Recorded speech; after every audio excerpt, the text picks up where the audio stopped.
desolation, disease and famine. And our sins have incurred God's wrath. And in his anger he has taken away his most precious gift to us. The Children of Men es una novela distópica de la escritora Phyllis Dorothy James, publicada en 1992. Se sitúa en Inglaterra en el año 2021. Habla de un futuro distópico, ¿sí? donde ha habido una, epidemia de infertilidad en todo el mundo y no se conoce la causa. A esta enfermedad al principio se le llama Omega, pero después también se le llama Omegas a los últimos niños que nacieron en su generación en 1995. Se adaptó la película en 2006 por el director Alfonso Cuarón y se toma como protagonista en elenco a Clive Owen. Tenemos que hablar de la traducción intersemiótica de los mismos, ¿no? ¿Qué elementos de la obra del libro se pasan al cine y de qué manera? Así que primero hablaremos un poco del libro. El libro está escrito en forma de un diario que empieza en el año 2021. Va describiendo la vida de Theo, que es un filósofo y también es un literato experto en la época victoriana, que se siente bastante deprimido. Nuestro protagonista, tanto en el libro como en la película, es un hombre bastante deprimido que no encuentra sentido en lo que hace y que es un alcohólico. En el protagonista ya podemos ver de qué va la obra. Va un poco de la desesperanza que se tiene sobre el futuro y de no saber qué hacer, lo cual generalmente llamamos nihilismo.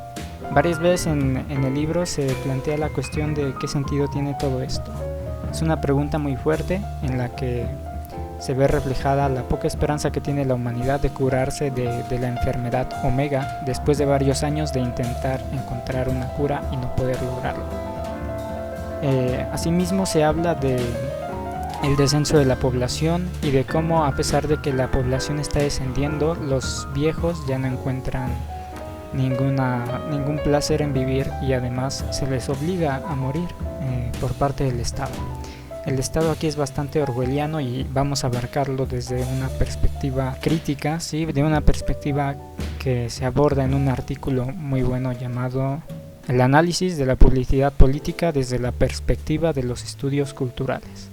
¿Sí? Los estudios culturales comenzaron en el siglo pasado y se le fue tomando mucha importancia a través de la sociología y a través de la filosofía con por ejemplo la teoría de la hegemonía cultural. ¿Qué es la teoría de la hegemonía cultural? Bueno, es una teoría que tiene Gramsci principalmente, aunque la abordan muchos autores, en la que se concibe que la concepción particular de la sociedad como el patrón cultural de referencia social y de actuación imperante tiene su ideología de clase como ideología dominante. Es decir, esto tiene inspiración marxista. La clase social tiene prevalencia en la manera de vivir de las personas.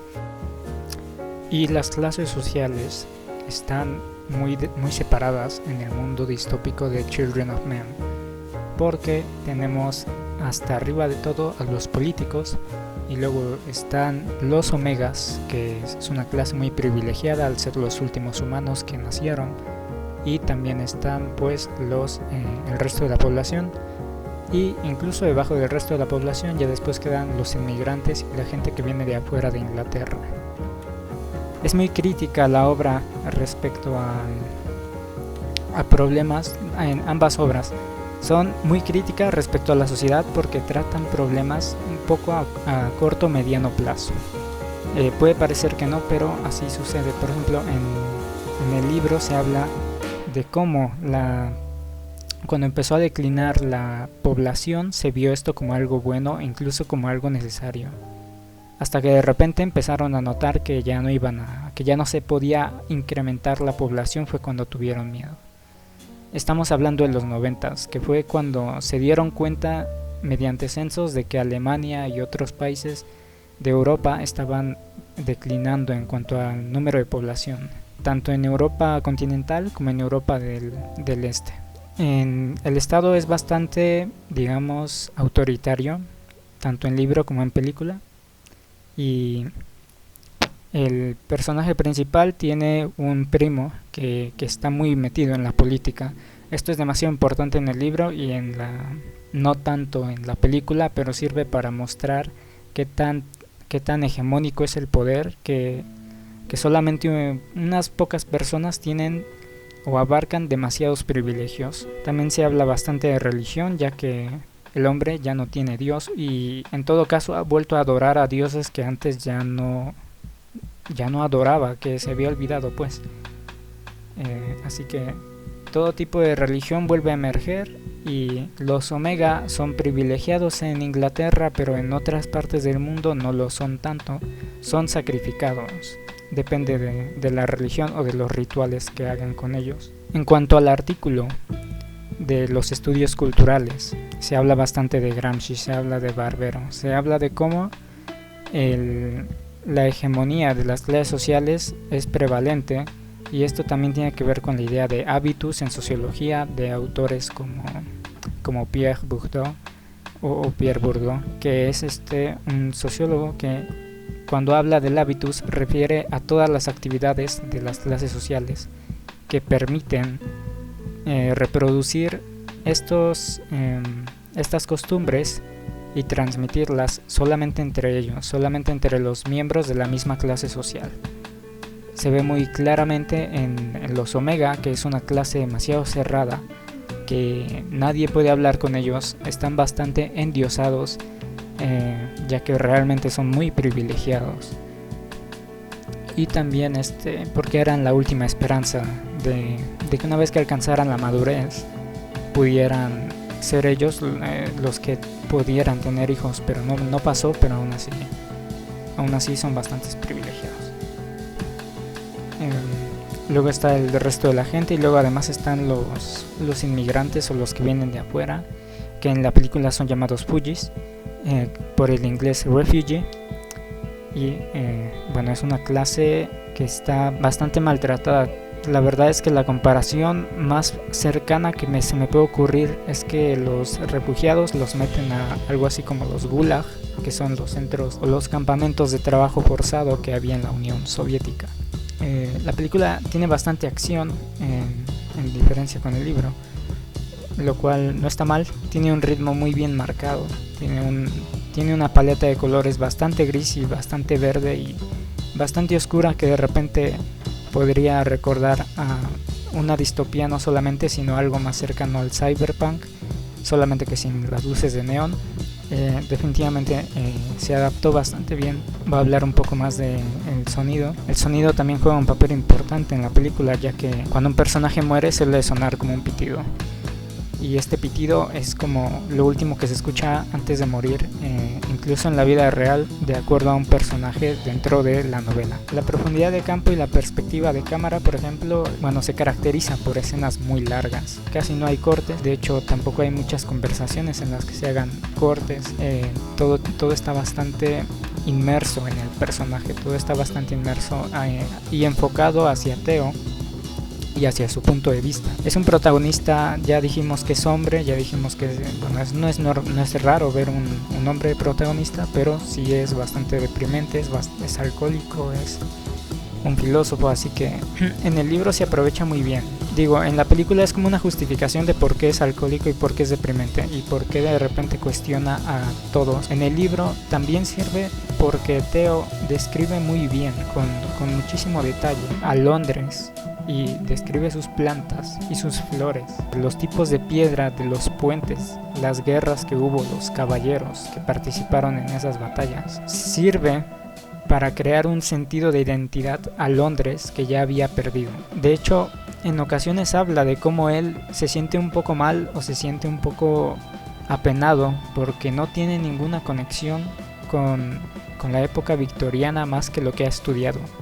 Porque él no tiene ni pinturas, ni óleos, ni tiene un linaje, ni tiene una familia que esté conectada de alguna manera con los varones o con las castas más prestigiosas de Inglaterra, lo cual le hace sentir perdido, como que no tiene un suelo fijo. Y es exactamente esto de lo que va el nihilismo, de lo que va inclusive el postmodernismo, como dirían algunos autores más próximos a nosotros del siglo pasado.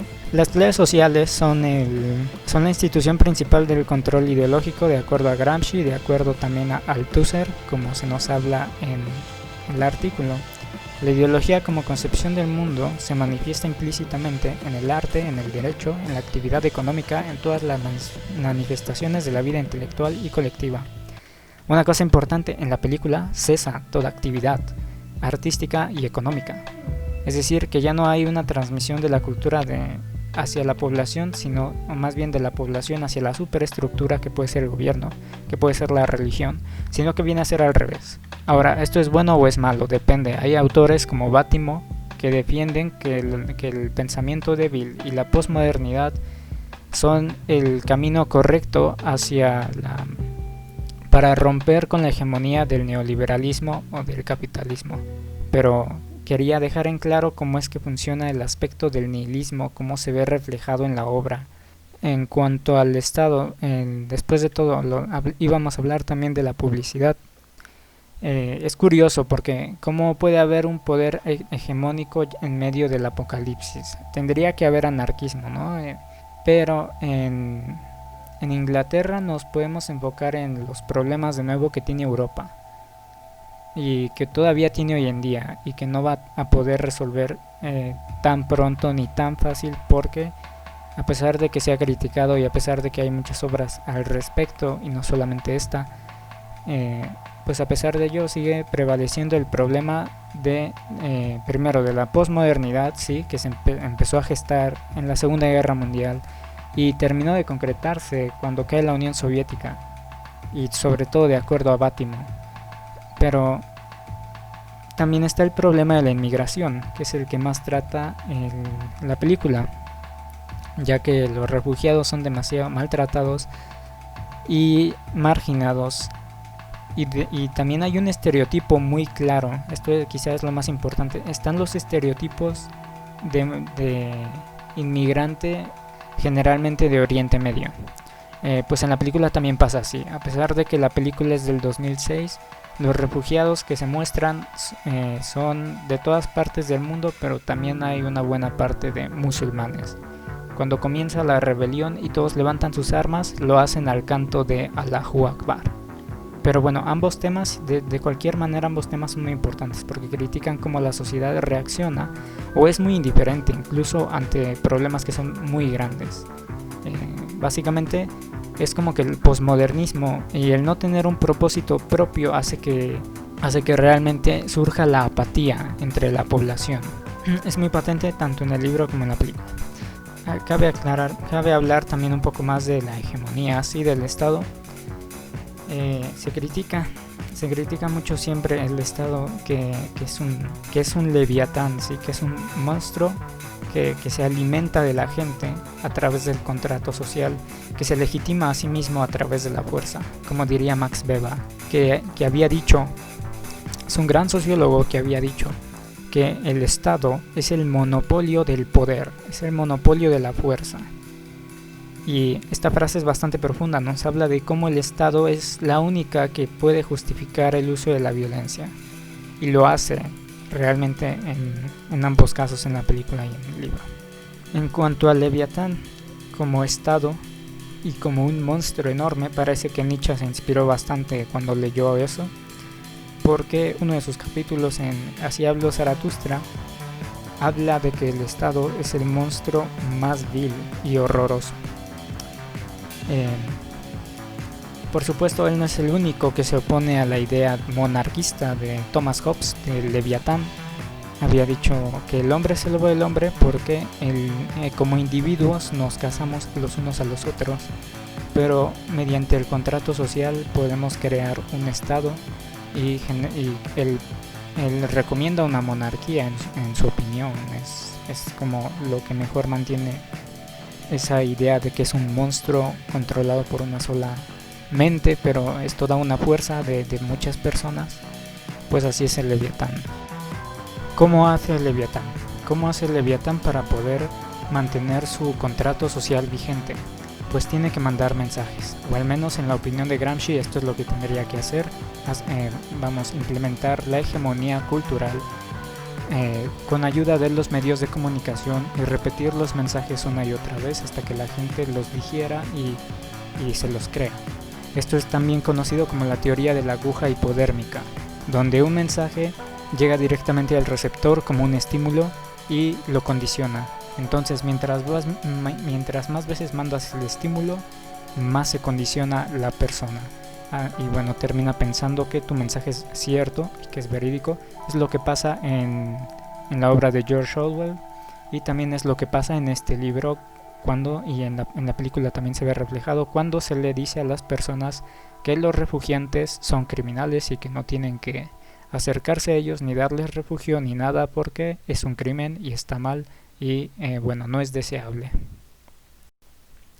Y bueno, en conclusión, en el libro se habla sobre la posmodernidad y sobre el descenso de la población y cómo en realidad tener hijos sin tener un propósito claro respecto a ellos es casi como no tenerlos, porque el mundo de Children of Men se parece bastante a la sociedad europea y a la sociedad de Inglaterra, supongo, que es la que se tomó de base.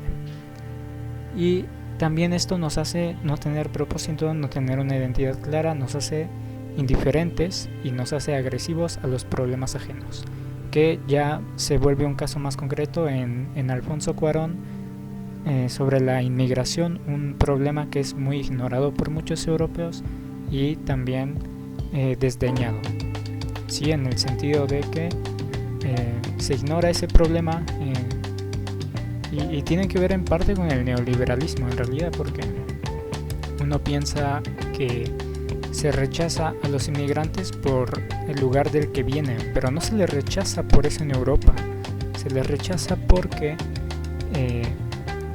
son gente que no hablan su mismo idioma y que probablemente terminen en la calle porque no van a conseguir trabajo y no aportan al Estado, lo cual es bastante neoliberal.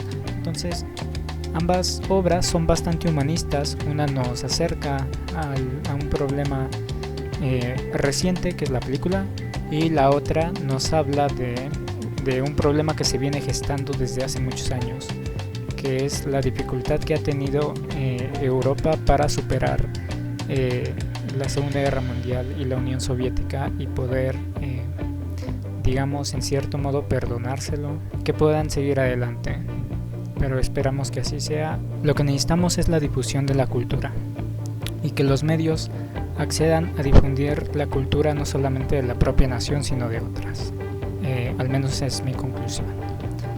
Bien, eso ha sido todo. Espero que haya sido sustancioso y corte y fuera.